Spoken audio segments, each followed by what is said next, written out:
Y le agradezco muchísimo al periodista y al editor de la revista Nexos, al gran Esteban Illades, que nos ayude a conocer a este personaje, el famosísimo Gil, que ayer retuvieron las autoridades mexicanas. Esteban Illades tiene un gran libro, un gran reportaje, porque nadie mejor que él, quizás hasta con los ojos cerrados, conoce los expedientes de la Procuraduría General de la República en torno al asunto de los 43 normalistas de Ayotzinapa. Es recomendable leer La noche más triste, la desaparición de los 43 normalistas de Ayotzinapa. Esteban, muchas gracias por aceptar esta llamada para el público del 88.9.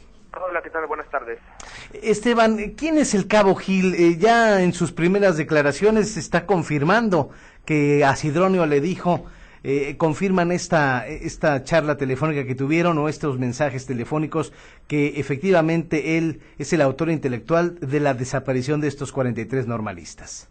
Así es, Gildardo López Astudillo, apodado el Cabo Gil, es la persona que los detenidos, los supuestos guerreros unidos que participan en el incendio del basurero de Cocula, ellos dicen que el Cabo Gil es quien ordenó que desaparecieran los 43 estudiantes.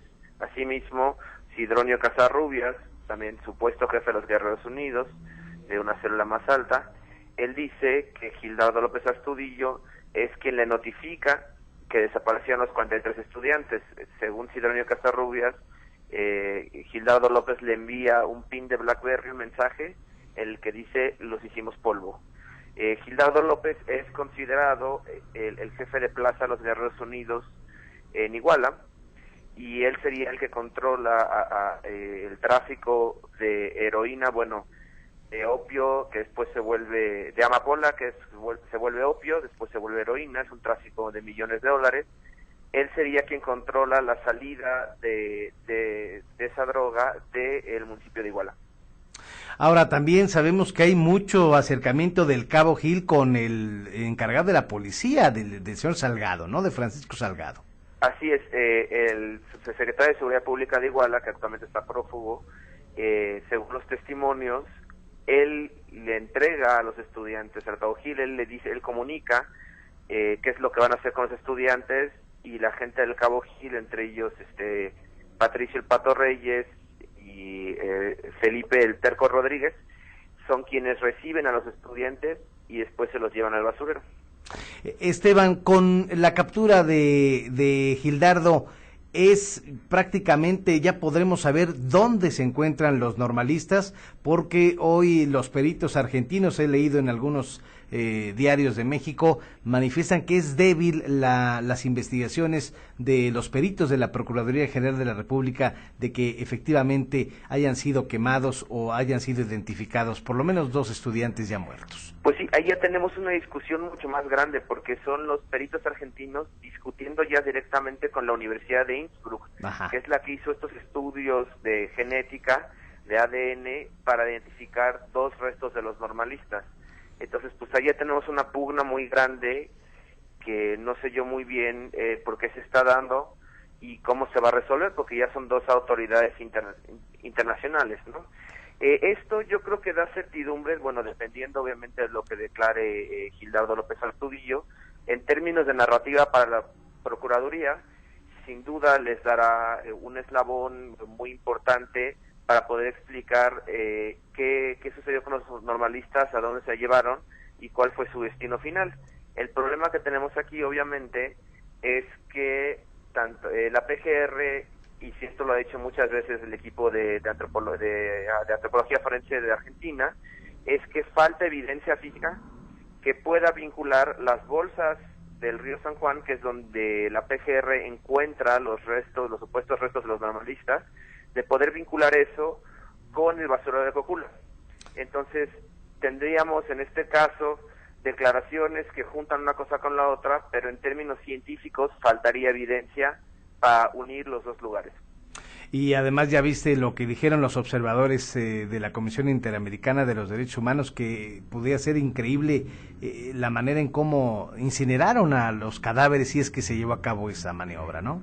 Así es, en este reporte presentado hace 2 semanas, un informe de 500 y tantas páginas, ellos en la conferencia de prensa dicen que es científicamente imposible que haya ocurrido un incendio en ese basurero, pero ya dentro del propio reporte, en el informe, el perito que ellos utilizan, que es José Luis Torero, un perito peruano que radica en Australia, él llega a conclusiones contradictorias. Por un lado dice que no es posible que se haya quemado una cantidad de cuerpos en ese basurero, pero en otras páginas dice que él no tiene evidencia para decir ni una cosa ni la otra. Entonces, pues tenemos aquí una contradicción dentro del propio peritaje de los expertos de la Comisión Interamericana. Esteban Yades, entonces tú consideras que en el transcurso de las horas, quizá del día, pudiéramos saber ya la verdadera historia de estos 43 personajes de Ayotzinapa? Pues yo no sé si la verdadera historia, porque también, como te repito, a pesar de que son declaraciones y tenemos a varias personas que han dicho qué es lo que sucedió, siempre quedará la duda por el hecho de lo que ha dicho la Comisión Interamericana y lo que han dicho los peritos argentinos de que falta evidencia física.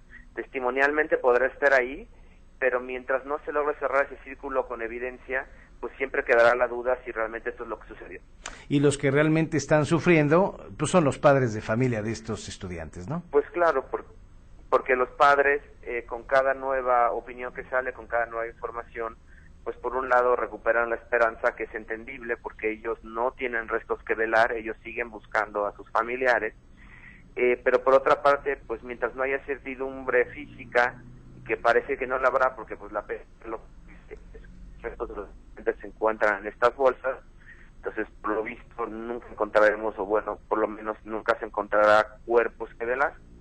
Pues los padres seguirán entonces buscando con toda razón los restos de sus familiares. Por último, Esteban, entonces Yosmani Guerrero y además Alexander Mora, ellos sí son sus huesos, es su ADN, porque yo escuchaba a los servicios periciales de la PGR que están muy cerca pero las pruebas no son concluyentes, Esteban. Pues sin duda, la primera prueba, la de Alexander Mora Venancio, que es el resto que se identificó en diciembre del año pasado, ahí, a pesar de que tenemos que en la comunidad científica nunca se puede asegurar al 100% que algo es concluyente, los resultados del estudio de Innsbruck dicen que es una probabilidad de 99.99999%. Es decir, que el ADN del resto encontrado es de 1 en 12 millones. Tendría que haber en 12 millones de personas la coincidencia solo es una, lo cual es un dato muy muy grande. En cambio, con los restos de Yosivani Guerrero de la Cruz, los restos de Yosivani se hicieron con un análisis distinto que es menos concluyente que el que se hizo con Alexander de la Mora, porque se analizó otro tipo de ADN. Entonces, en ese caso, aunque se arroje cierto tipo de certidumbre, en este caso es 1 de 72, no 1 de 12 millones, sí da pie por lo menos a que, por ejemplo, el equipo de antropólogos forenses diga ayer que no es tan concluyente como el otro peritaje. Hijo Esteban, pues sin lugar a dudas esto va a seguir dando muchísimo de qué hablar a casi un año de estos tormentosos hechos ocurridos allá en Ayotzinapa, allá en el estado de Guerrero. Esteban, muchas gracias por compartir lo que nos presentas en tu libro, este gran reportaje, este gran reporte que nos haces con La Noche Más Triste, los 43 desaparecidos de Ayotzinapa, y te agradezco muchísimo tu tiempo. No, muchas gracias a ti, que tengas buena tarde. Muchas gracias a Esteban Illades, editor de la revista Nexos, y bueno, si alguien conoce los expedientes en torno a este asunto de los 43 desaparecidos es Esteban Illades, editor de la revista Nexos y autor de La Noche Más Triste, la desaparición de los 43 normalistas de Ayotzinapa. Y estaremos viendo a ver qué es lo que esté declarando en el transcurso de las horas el cabo Gildardo López Astudillo, autor intelectual de la desaparición de estas 43 personas.